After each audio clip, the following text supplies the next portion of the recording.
Well, as a young child, it was me and my mother, you know what I mean? And she was a good, solid woman, working, you know what I mean? Just trying to do her best though. So, I was a latchkey kid. So, I used to catch every bus, you know what I mean? House key around my neck, like I always been a responsible person, you know what I mean? On the strength of her though. You know what I mean? I get home before she get home. You know what I mean? I'm in there making me some food or something. She probably don't get out till late. And I'll tell her what else I'm doing. But that was like my beginnings. And then, that didn't last for a long time.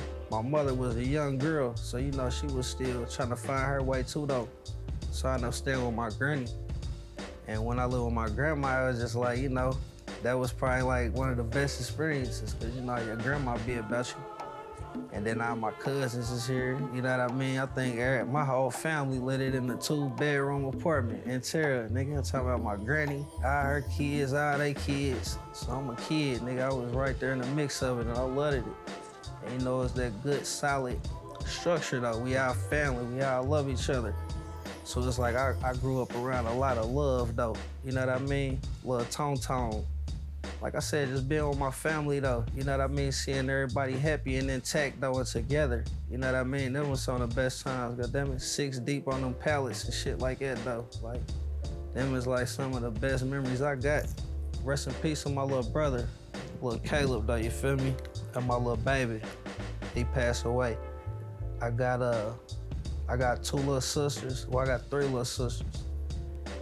And shit, free my other little brother, little Raymond. He be home, goddamn it, in a few months. You know what I mean? One thing that I noticed in following you is how present you are too, man, as a father. It's like, you know what I mean? I just do my duties though, you feel me? And it's like, children is a priority.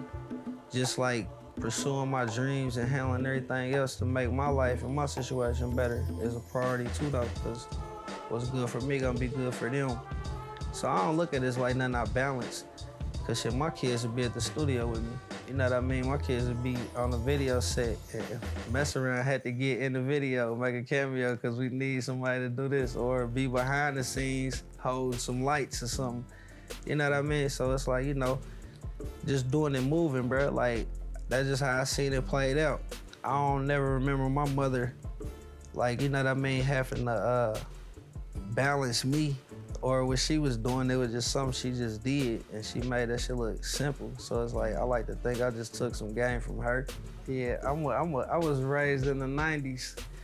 So nigga hanging with Mr. Cooper and goddamn it, the Cosbys and shit like that, nigga, that's how I learned. You know what I mean? I just took shit from them dudes and shit, that just looked like the way it's supposed to go. And like I said, coming from a loving family, like, how dare me, nigga, not be there for mine? You know what I mean? I love my cousins and my brothers and shit, like, real hard. I love my niggas real hard. So it's like my kids, like, come on now. Let's talk about your artistry a little more. When you first started out, like you said, you were doing like the Eazy-E cadence. Yeah. And kind of finding your voice and discovering yourself. Tell me about that journey and the progression of becoming an artist. Just being at it. Like, I remember, like, I could listen to songs now that I made years ago, and it's like, I'll be like, But like, at the time, like, the shit was silent, like, you feel me? But it's like, I definitely, like, have kind of honed my sound, so I'll be, like, right there where I need to be. But prior, it was like, just like feeling my way in the dark, though, just trying to see what worked best for me. And it's like, I got a few different flows, but my favorite flow is when I like brrr, as opposed to like, you know what I mean? Like, I like to say it like I don't like it to like say like I'm syllable rapping. You see what I'm saying? But some people, one of my dudes, he told me like that's when he think I'm at my best, when I rap like that. So just really coming out of my comfort zone and making music that I think is tight and what I like. I'm also learning how to like be more mindful of my listeners and like even do stuff that's kind of uncomfortable for me. But like not uncomfortable, I would say, but like something that's kind of like, you know, out the norm, or how I feel like, opposed to how I think I should be presented. You know what I mean? Absolutely. I'm a fellow artist too, and I agree with that, man.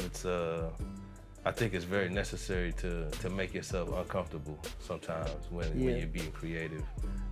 You got to push the envelope, and I think that's the only way we grow as artists. I agree, and I also believe like that's when we do that, it's like we the listeners be more, they like that type of shit, bro. They don't know that you coming out of your shell to do that, cause they think that we just nigga, you know what I mean? So you know, it's like certain songs that I felt like wasn't like my favorites, people love them. So it's like, damn, let me be more mindful when I'm creating, you know what I mean? And stop making what I like.